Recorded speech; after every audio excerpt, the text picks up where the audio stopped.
1 Samuel. Chapter 13. Saul disobeys the Lord. Saul was a young man when he became king, and he ruled Israel for 2 years. Then he chose 3,000 men from Israel to be full-time soldiers and sent everyone else home.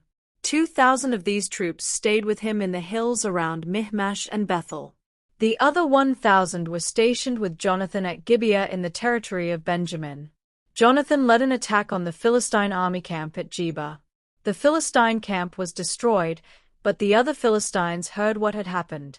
Then Saul told his messengers, "Go to every village in the country. Give a signal with the trumpet, and when the people come together, tell them what has happened." The messengers then said to the people of Israel, "Saul has destroyed the Philistine army camp at Geba." Now the Philistines really hate Israel, so every town and village must send men to join Saul's army at Gilgal. The Philistines called their army together to fight Israel. They had 3,000 chariots, 6,000 cavalry, and as many foot soldiers as there are grains of sand on the beach. They went to Michmash and set up camp there east of Bethaven. The Israelite army realized that they were outnumbered and were going to lose the battle.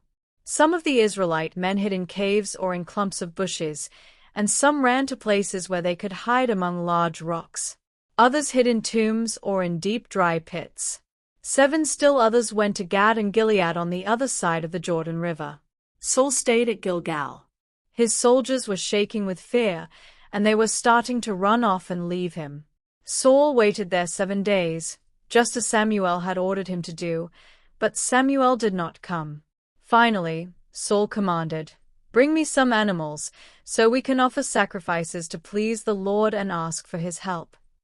Saul killed one of the animals, and just as he placed it on the altar, Samuel arrived. Saul went out to welcome him. "What have you done?" Samuel asked. Saul answered, "My soldiers were leaving in all directions, and you didn't come when you were supposed to. The Philistines were gathering at Michmash, and I was worried that they would attack me here at Gilgal. I hadn't offered a sacrifice to ask for the Lord's help, so I forced myself to offer a sacrifice on the altar fire." "That was stupid," Samuel said. "You didn't obey the Lord your God. If you had obeyed him, someone from your family would always have been king of Israel.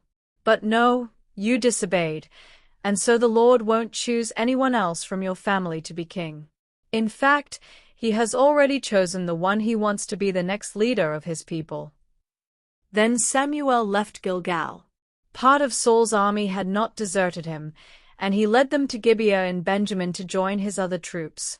Then he counted them and found that he still had 600 men. Saul, Jonathan, and their army set up camp at Geba in Benjamin. Jonathan attacks the Philistines. The Philistine army was camped at Michmash. Each day they sent out patrols to attack and rob villages and then destroy them. One patrol would go north along the road to Ophrah in the region of Shual. Another patrol would go west along the road to Beth-horon. A third patrol would go east toward the desert on the road to the ridge that overlooks Sebaim Valley. The Philistines would not allow any Israelites to learn how to make iron tools. "If we allowed that," they said, "those worthless Israelites would make swords and spears." Whenever the Israelites wanted to get an iron point put on a cattle prod, they had to go to the Philistines. Even if they wanted to sharpen plow blades, picks, axes, sickles, and pitchforks, they still had to go to them. And the Philistines charged high prices.